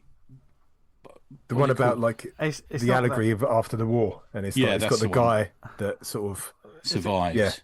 Yeah, that's the one. Yeah, that one that. Oh man, what's it called? Oh god, my brain has gone it's blank. It's like 0.5 or something weird like that, isn't it? Zero? No. Oh, what is it? Fucking. Shin Zero. No, yeah, it's not Shin not Zero. Not Shin Godzilla. That's different. It's not Shin Godzilla. My god, sorry, listeners. Everyone's screaming right now, but we've all just had a meltdown. -1. Yeah. -1. Yeah. Everyone says it's the best amazing. Godzilla film. I really liked it, I'm just trying to Google it then. I'm not and they made really it for like the fraction of the catering budget for any fucking Hollywood movie. Godzilla versus King Kong 2. I haven't watched it. I do really want to watch it. There's a black and white version, is there? Yeah, it's really nice, man. Yeah, it's a bit like the black and white version of that Logan movie as well. I quite like. Yeah, well, black and white also for me it helps flatten like some digital effects and make them look better. Yeah, That's why that's they true. like the Mist. Remember Frank Darabont's The Mist? Oh yeah. You can get a black and white version of that. Yeah, That's the most depressing fucking film. Oh, I the only end of watch that is the once in a blue moon. bleakest fucking thing I've Yeah. ever seen in my Fucking life. great, isn't it? That's Lol. worse than living in my house. That bleak ending. What's not bleak? There's Inkblot Festival though, and Well done, I Vince. think we know from this that everyone needs to go there, especially if you're in the area. If you like comics, then you just need to check this out. Tom, you've got your head screwed on, my man. I mean, it'll come Yeah, unscrewed man. during that weekend because you have so much to do. But Well, I think you're the first person that's ever said that to me, Vince. oh, you're welcome. You said something nice about my hair, so there you go. You're Well, welcome. it's lovely. It's ambitious, well, I can tell. He keeps asking. He keeps asking for The compliments. glue's keeping the wig on. Which is quite nice. Now, where can people go to find out more about the festival and where to get tickets and you and everything else? So, if you're a modern person of the world, you can go to Instagram. You know, that's what the kids are doing these days. I hear it's So very I hear. popular. Yeah. Eventually, it's going to blow up. But so we're on Instagram, we're on Facebook, but the best place to go to is simply inkblotfestival.com. And that's going to give you all the information there that you need about the Manchester show, the Alien Anthology, all about what we do. And there's also the links on there that will take you to the ticketing site. And just so everybody knows, we use a ticketing site that's all safe and insured and everything. So it's done through Eventbrite. Okay. You buy your tickets, they email you your tickets, and then you turn up to the event with your tickets. But it's all insured and it's all protected. So in case I have that breakdown before the event starts. Just smash the place up. Yeah. Nice. Well, no, that's not going to happen. Nice. And where can people find you and your comics and your work? So on the day we will have the official. You ready for this? Inkblot store table. So there, if you're a VIP ticket holder, you can come pick up your tote bags. The Alien book, Inkblot Anthology Volume 1, will be available there. So as soon as you come through the door, I'll be there waiting for you. Not in a creepy way. Yeah, but there was a certain way. menace, a sexual menace there. Well, I think the thing is, I'm certainly very aroused at this point in the show. if you're telling someone you're waiting for them, Yeah. I mean, there's got to be a bit of, a bit Expectations. of that there. Yeah. Yeah, an element of danger. Yeah. A certain We element like of it. risk. That's what we want in our comics. Yeah, well, yeah, risque. Yeah. Just not in our personal lives. No, I want it in my personal. Oh, right. Well. More fool you then. Squares. Exactly. Yeah. But yeah, thank you for coming on, Tom. This has been amazing. And guys, check out Inkblot because they are paving the way. And welcome back. See, another date to put in your calendars for the. That's the first time you've said welcome back. I like that. Is it? Yeah. Shall I start doing that from now on? Yeah, One it's quite thing I professional. do- It's very BBC Radio 4. Because Isn't it? yeah, but I have noticed that I've got these little quirks that I do, and now that I'm going to mention one, listeners will. I mean, they'll probably already notice it anyway. But what I'm trying to get away from doing, we just get caught in little habits, don't we? In life, in comics, and everything. And whenever I usually start an interview, I usually go right then. Because I just I don't know how to fill that little bit of space. Yeah. Punches him in the nose. Yeah. I say something like that before doing an intro, and I'm trying to get away from that. So. Alrighty then. Let's start. Alrighty then. Yeah. And all that. Yeah. Oh, what's his name? We love that geezer, don't we, Dan? Fucking Yeah, hell, he makes fucking me love him. laugh so much.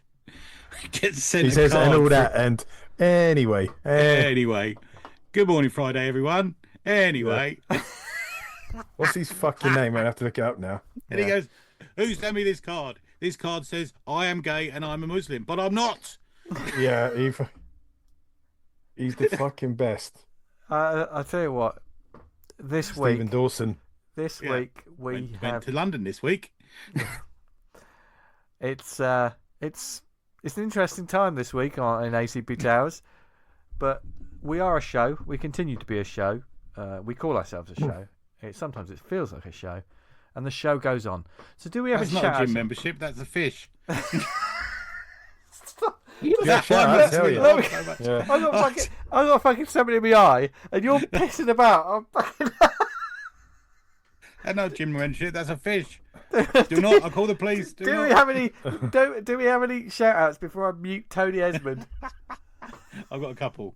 Big thanks again to Craig, our buddy Craig, for updating ACP recommends. He's a top rank geezer. If you go to it and click on the menu, you can also see what Craig does. Yeah. He's one of those internet geniuses. I don't understand the internet. He's very good at it. And he also runs this site for us, and it's bang up to date. He's been really on it. Yeah. So you can go and see what we've talked about the last few weeks. Yeah. Really good. We really do appreciate it. Yeah, we do. Big congratulations to Jason, Dapp, and Vince for their 1000th episode. I got up at 1:45 a.m. on Friday, Thursday for them, at 9 o'clock to listen to it, and they were very kind about us. And they also had me on. I was the sort of low point before Scott Young came on. So they had me on for 5 minutes, and I managed to allude to having sex whilst listening to their show, which I'm proud of myself. Oh, nice. Yeah, they're mine too. Me. Yeah. That's how this works. That's how it works. That's how it works. Only 530. Fucking hell. Worry Wart, a chaotic action fantasy comic, a standalone story about a monster royal family, their magical imp pet, and a violent teen rebellion by Nick Bryan and Lane Lloyd. That's got 9/10 days to go on it. It's heading steady towards its goal, but a little bit of back end would certainly help on that one. You're going to have to move quick on this one. I'm not even sure if this will be in time. But The Green Archer, a 700-year epic comic adventure blending historical fantasy, sci-fi, revenge thriller, and urban fantasy across 6 interwoven stories. I've got a couple of stories in this, and I've been working hard on the book layout and design. And I don't mean to toot my own horn, it's looking really good. Toot it. Yeah. Toot it, baby. Toot that horn, you dirty bitch. Do go and check that out. If you see this, you might be able to quickly go, quick, I've got back the Green Archer. So now's the time. We've got Mahoneys, issue 8 plus volume 1 collection. Mike and the gang are back for another issue of action, laughs, and supervillain shenanigans, plus an exclusive volume 1 collection that smashed its goal by Rich Carrington. And last but not least, we've got Caprisini and Geek Girl Exodus complete crossover. Superheroes meet weirdness in this Geek Girl Caprisini voodoo junkie hitwoman crossover by Sam Johnson. That's smashed its goal and all going well. I just wanted to get a shout out. Yesterday was the signing for Peter Hogan, which we're looking to get on over Halloween, October period, which we usually focus a little bit more on horror comics. And I hope the signing for Black Forest went well. So, yeah, good. He's a good lad, actually. I really like him a lot. Yeah, he's one of those guys who quietly does a lot of really fucking good comics, and people don't talk about him enough. Resident Alien is such a lovely comic, man. Well, we mentioned that fucking Black Forest is all winner. Yeah. It is a winner, isn't it? It's all winner. There's some stuff that I went, fuck me, they went there. But, loved it. Yeah. You kind of got to, haven't you? You've got to. You have to. It's a horror comic, why aren't you? Yeah. Yeah. Well, if you can't do it there, where can you do it? Yeah. Yeah. Good. And if we can't talk about fantastic comics to check out, then where else are we going to do it? Well, we'll talk to each other about it. That's usually what we do. But when text each other a lot. But when we don't do that, we come on here and let you lovely people. We recommend books for you to check out. We'll be clear about that. And as always, there's a few to add to your wish list. Tony, do you want to take it away? Would you like to hear about the digital comic I am talking about, or the Ash Can? Choose. Let's go for Digi. Okay, digital comic. So the first one I'm going to talk about is Empire of the Saurion, The Coming of the Warlords. This lands on Global Comics on the 6th of October, so not long now. It's the first of a couple of planned one-shots that introduce the reader into a much larger mythical comics universe. It's sent through by Narayan Liu. Narayan is from Hong Kong, and he's also worked for Comic Book Resources, although I don't hold that against him. The credits show Narayan as the writer. It doesn't show a penciler in the credits on the PR material, but if you look on the comic, it describes Arian Tandol and Danny Sanchez Chavez as the artists. If you look on the PR material, it describes Arian Tandol as the inker and Danny Sanchez Chavez as the colorist. So I'm guessing one of them does the pencils as well, if you see what I mean. I think that's right. The letters are Marina Leon.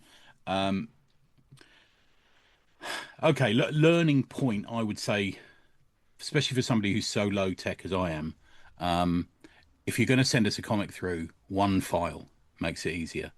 Don't send a comic through per page as a different file on a Google Dropbox or yeah. Dropbox link. Does that make sense? Yeah. It just makes the reading experience a little bit smoother if it's all in one file. I'm going to say, and it kind of breaks up the flow. Especially, I was reading it on an iPad, and it kept. If you read if it's on it all in one file, it downloads it all, doesn't it? Right, bear with me, you two. You have to keep flicking between the. But I think when I flick to the next file, it then downloads it, so it almost delayed. Does that make sense? Yeah. Yeah, totally. Yeah, I get what you mean. Yeah. Yeah, and I also had to keep checking that I was on the right page, so that the next one had loaded properly. So think about that, I would say. You could get a free PDF creator online, and you upload the pages, and it'll download a PDF of the comics. So that might be an option that they could look into in the future. To sort of...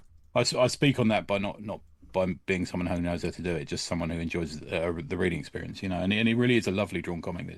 It's quite short. It's this sort of intro comic thing. I'll read you the blurb. It's a battle to death between tyrants when a Ceratosaurus riding warlord and his troops arrive in the night and massacre the ruling nobility. A vengeful nobleman mounts his Carnotaurus and challenges the invader for the right to reign over the village. So it's Eastern characters riding dinosaur steeds is the kind of the visual setup for this. It's very much like a little teaser. There's not much story to it, although the art is fucking top notch. It's done in more of a Western style. I'm going to say maybe almost a BD style. The art appears rather than being more sort of from the manga side of things. It's although it's a little bit more manga melodramatic because it's very much just a thing promoting another comic that's coming. It almost has a non sequitur dialogue element to it, so you get a thing of them saying something and then you get another thing, and it doesn't really flow as a proper comic. It's more promotional material. There's like for example, some of the overblown dialogue is what am I fighting for? My family is dead because of you. I was meant to rule these people. And you think, okay, but we haven't got any background to that really. Right. We haven't got the full backstory. So this is more like a promo material for it, for stuff I don't know about. And I would say hold your water a bit on that. He's put this out. It's going. I think it's a good place to put it on Global Comics because you'll get the readership, especially if it goes out as a 7-page freebie, which I'm thinking that's how Global Comics works, isn't it? The first so many pages are free, and then they do stuff like that. Yeah, and then if you've got an account with them, then you can keep reading. But people who haven't, you can set a certain amount of pages that are free if you right. upload in a comment. Yeah, so it does work really well as that idea. I would be much more into reading the full thing, I think, and it's of a quality where I think I would enjoy it, put it that way, and of a style and that sort of fantasy element.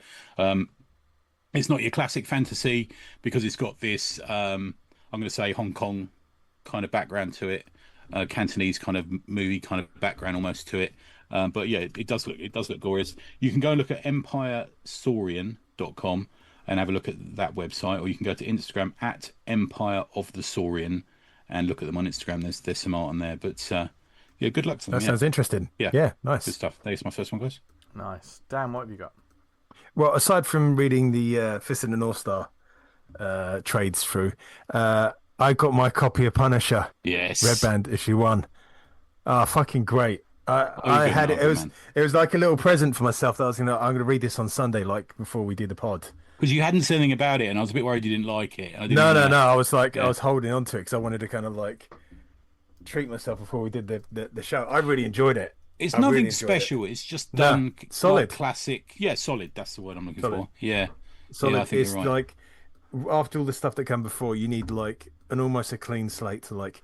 This is where we're starting, and it starts off, and you're like Frank, you're thrown into this story. You don't know what's happened. He does no recollection of what's gone on around him, and then he's waking up in this situation like you mentioned, Tony, like blood and bullets all around him with this carnage, and he's heavily injured, and you're like you're trying to find out what's going on as is Frank.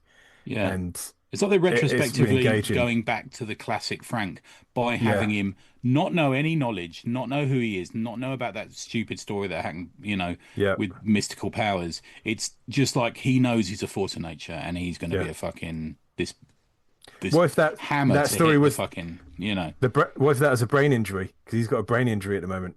Perhaps he dreamt all that. You could retroactively sort of say that was you just I dreamt I was in. Was it shit. Weird World looking after kids or something? Whatever that fucking thing they meant him go. Yeah. If you just said that to the readership, they'd be like, "Fine, move on." Yeah. Yeah. We accept that. We use that stuff. That. Yeah. I read the issue of Dark. Is it Dark Reign where he gets chopped up by Dakin before he becomes Frankencastle this week? I bought the omnibus of that series, and mate, you read that and you think, fucking, they took some chances back then.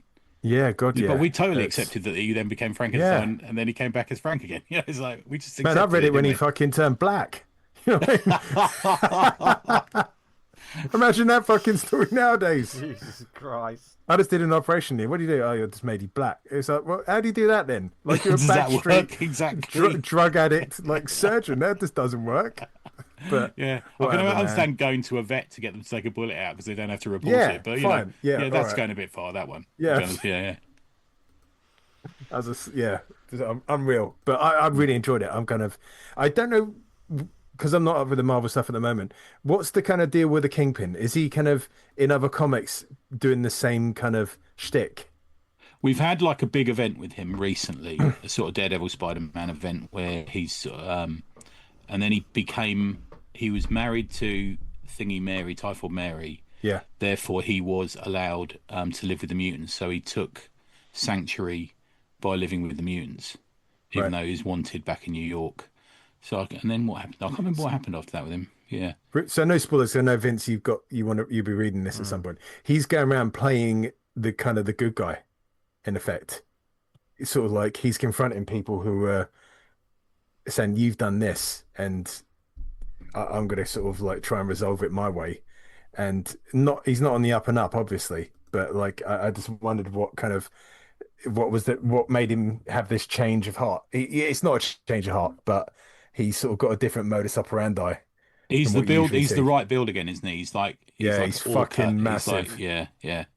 There's a bit where there's a priest in the confession box and he looks through, and you just see like the top of his face at the grill, and he's just filled like through the mesh. You just see he's like filled up this entire fucking box. What happens is he said, "Oh, there's a gun at your feet.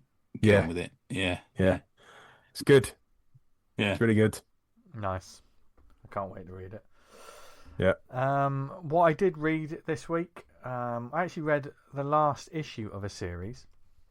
This is from Mad Cave Comics, a great publisher, still putting out great stuff. I read the final issue of a series called Buried Long Ago. Okay. And the reason I haven't recommended it on previous episodes, and I want to recommend it now. It was an interesting. It snuck up on me, this one. I'll just tell the synopsis and the creators first. This is based on true events from 1901 to 1908. Belle Gunness lured dozens of lonely men to her Indiana farm and savagely murdered them for their money. Because Belle managed to avoid capture and face trial, much of this story remains untold, until now. This is a fairy tale retelling of her brutal crimes from the perspective of her 3 young children, who soon discover there is something far, far worse and far more evil than their mother on the farm. Something buried long, long ago. This is the writer is Anthony Cleveland, artist is Alex Cormack, letterer Justin Birch.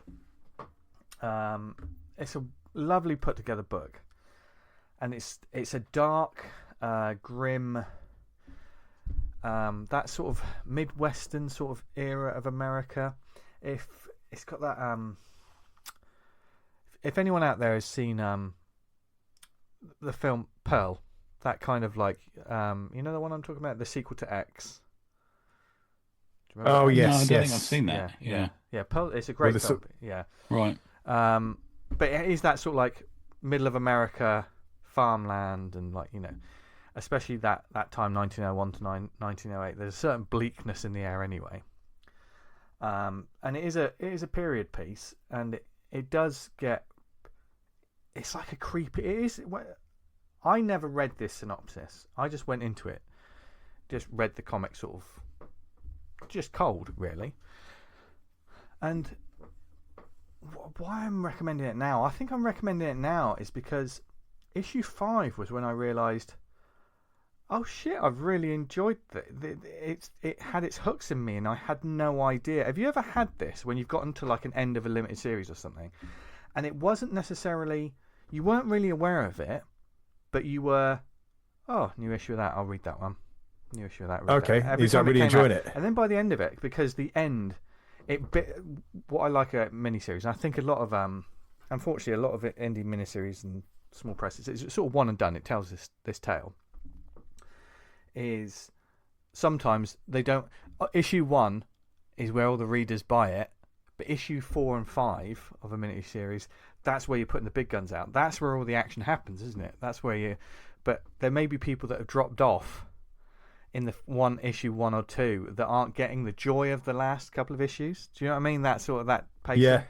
And this has it is a real great atmosphere of dread going through it.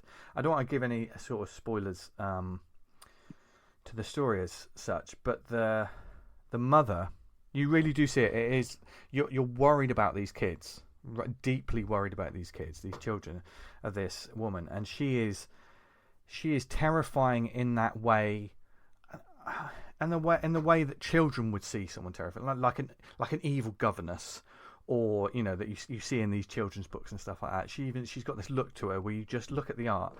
Cormac's art is just like, this woman looks wrong. Immediately she looks wrong. And these kids they're just normal sweet children. There was 4 of them, but one of them passed away. So there's a slight sort of tragic aspect to the story as well. But as it unfolds, there's a supernatural horror, and it does get it gets dark and horrific. And it builds to this crescendo that when I read this 5th issue, I was like, that was really satisfying. And I didn't realise how satisfying it was. It was so satisfying because I had the 1, 2, 3, 4. It really is a build all the way through it. That's good. Who writes this? Sorry? This was Anthony Cleveland, who I haven't really heard of before. The whole styling of it is very much, it keeps very true to the look and feel of the 1900s sort of thing. And the covers itself, like, they're beautiful covers. I just think like a book like this would maybe get lost amongst the, all these bright things that are going on, whereas this is like there's a purity to this that is, and a darkness that, there are children in peril. There is, like I say, it is based on a true story that I've never heard of before. This woman who killed people, and when you see people being murdered, there is one person who just out of the blue, he gets his head bisected, like she hits him with an axe, and he loses the top of his head, like the jaw, and you see it. Do you know what I mean? You see it all. The art by Cormac is just perfect. It's and it was really a really good experience that crept up on me. I did, because it wasn't one of those. Like for instance, we'll say in the WhatsApps, or I'll say to these guys, fucking loving Battle Beast. It's like my favourite thing. Do you know what I mean? There's that dopamine hit that sometimes some comics give you, and you instantly, or Punisher, or like we're going, oh, you need to check this out. And then I think their experience. I'd be interested to see if there's any listeners out there who have this sort of experience as well. That there's just something that consistently it's got its hooks in you, and you're not really aware until you finish it, and you think, wow, that was really good. That was a really good reading experience. I didn't realise it until the end. So, props to the way they built it. And you see it, I think, in the covers as well. The covers feel like there's a build of the climactic tension, I think. So, Buried Long Ago, it's worth a good look. It is creepy. It is dark. And it's just a good book that I think more people should check out. I'll be interested to see what these guys will do next or have done before, because I haven't heard of them. Good. I thought it looked interesting. So that's my one. Yeah, sounds great, man. Tony, we've got an ash can, do we? Yeah, ash can. Now these seem to be making a comeback. So this ash can was, how much did it cost me? It was £1. And Have you seen? There's a few go on the go. I've just ordered another one off Food and Planet. Um, this is by Ignition Press, who I know we haven't really talked about much.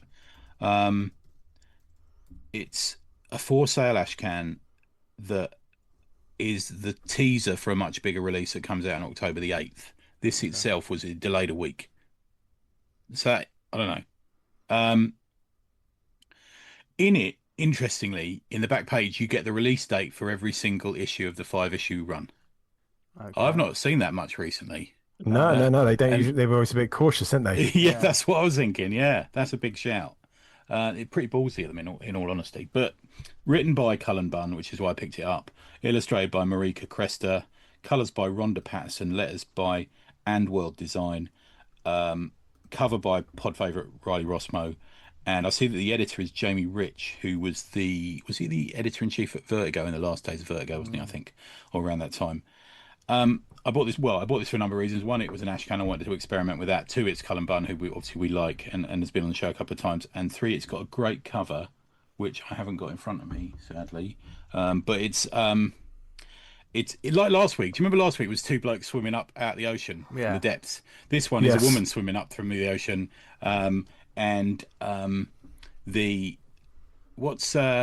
When the moon hits your eye like a big pizza pie. That's a moray. That's a moray. Yeah, it's a moray eel, a giant moray eel. You've done us. That's nice. I like that. So the story. So it's a woman's prison. It opens with this, and it's I wrote down the name of the place. I can't find it. Oh, this Seaverville Penitentiary for Women, which is the only prison in the state that is introduced. That is like a farm prison where they do farming. The female prisoners have to go out and do farming.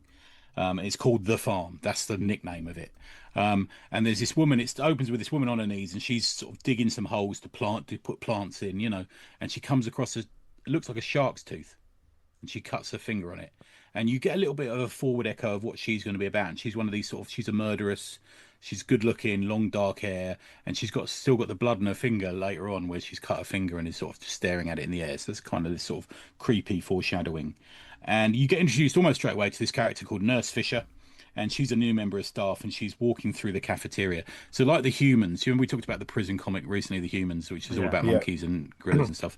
This is another version of let's get all the characters we're going to have in it, and we'll see them in the cafeteria because that's where they all gather. So she walks through, and it will say, you might have heard stories about Wilson on the news, and you'll see Wilson sitting there, stuff like that. And now this is, so it's one of the other guards talking to the nurse, and this is such and such, be careful of her. And there'll be a picture of her sitting at a table.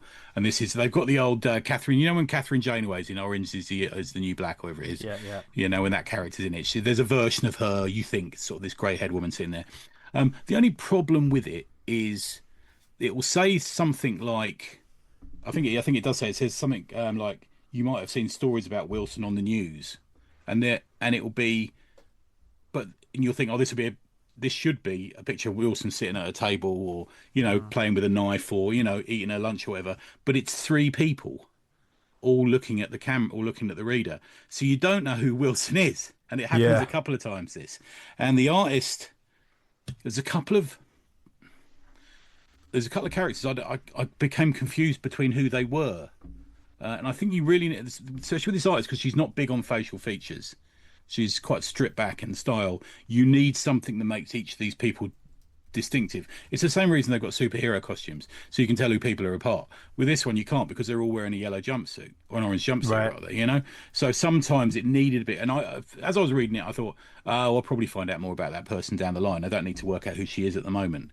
So that's my only niggle with it, really, is that little bit there. So there's a couple of things. There's a couple of things that are going on in this that are setting up narrative strands, which I expect to come good when we get the proper full issue of this, because this is just a teaser. It's only 10, 15 pages at the very most. So the nurse Fisher, she's having night terrors, and one of her dreams is that her husband has woken up and he's asked her something, and she looks at him and his neck's all open, where somebody, possibly her, has cut his neck open.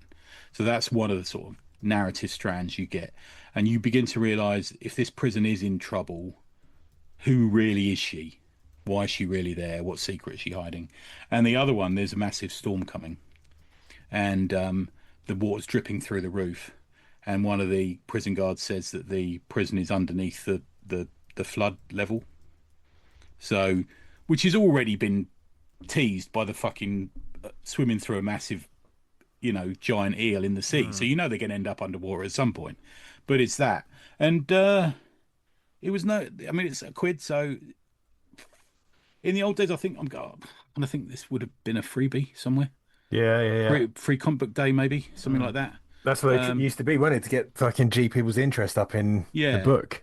Yeah, but it's only a quid, so it ain't really What's the an book issue. It's called Deluge, Deluge. Deluge, okay. Yeah. So that's all right. I'm game on that. I think the small niggle of not being able to work out who's who is early days. Yeah. I think that's often a problem with comics. I never fucking remember people's names anyway. Yeah. I mean, I know it's old news that I'm a fan of Cullen Bunn's writing, but I think he is, for my money, just doing horror in comics consistently. He's just setting up ideas and playing out stories well, and I think that's what we want, especially in horror comics. He's doing these things that other people would do as a pitch to a TV network for a show, and he's just doing them as a comic. He's giving away ideas. Yeah, he's just because he loves comics. He's just making these things as comics. There's always more ideas. Yeah, mate. Yeah. There's always more ideas. Don't worry about just keep fucking making it. Yeah. If you're the sort of writer who thinks I'll never get another idea, you're not really a writer, really. Are you? Yeah, mate. You got to fucking work on it. Yeah. That's one thing about the character design. I can't remember what I said it, but it was you should be able to recognize the characters by their silhouettes, and it's a strong piece of a design advice. Design advice. If you did all the X-Men, just their silhouettes, you'd be able to pick out every single fucking one of them, and it should be the same as your. It's difficult if they got nice. Tony just holding up the comic there. Yeah. But if they were wearing the same suit, you have to they got different hairstyles or builds, or there's something about them that you can tell who's who. Yeah, I actually don't put that down to perfect writing for me. I don't put that down to the writer, and I honestly probably don't really put it down to the artist. I think it's an editorial hand at the wheel with that. Right. He needs to come in and say, right, we're introducing the characters. You need to make them distinctive. We need to work out who's who as we walk through this prison, because it might be important later on. It might be, it might not be, but Yeah. I mean, the thing is, right, get ready to ring the Liefeld bell, because back in the 90s, no matter what you say, a lot of his characters were so mad and weird and shaped funny that you knew what they were if you just silhouetted them. That is true, man. Same as all, a lot of teams are like that. Think of the Fantastic Four. Yeah. How distinctive is each of them? Yeah. Yep. So when do you say when the first issue of Deluge is out? I think it's the 8th. Yeah, it comes out the 8th. Cool. Yeah. Nice. So plenty there to add to your wish lists, from the creepy to the awesome. Well, they're all awesome, and this show's been awesome, and we hope you've enjoyed it. And we'll be back next week to talk more comics, etc. But in the meantime, if there's any comics or initiatives, charity initiatives, are there any events you've got coming up? As we're in autumn now, or I was going to try and turn awesome into autumn, but it sounds too much like the same word anyway. So it's you can't really do it. Can Getting you? cold at night now. Yeah. Do you want me to cuddle you tonight, Tony? I want that every night, Vince. Big spoon, little spoon. I think we can alternate. Yeah, I think we're big enough. Yeah. Confident enough in our own bodies. I am confident enough in who I am to know I love being little spoon.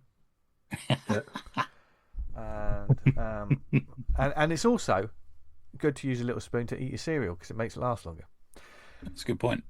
And life hacks and more will be on this show next week. But if there's anything else you want us to talk about, there's several different ways you can get in touch with us. You can email us, awesomecomicspod@gmail.com. Follow us on the socials at awesomecomicspod on Insta, at the awesomepod on X.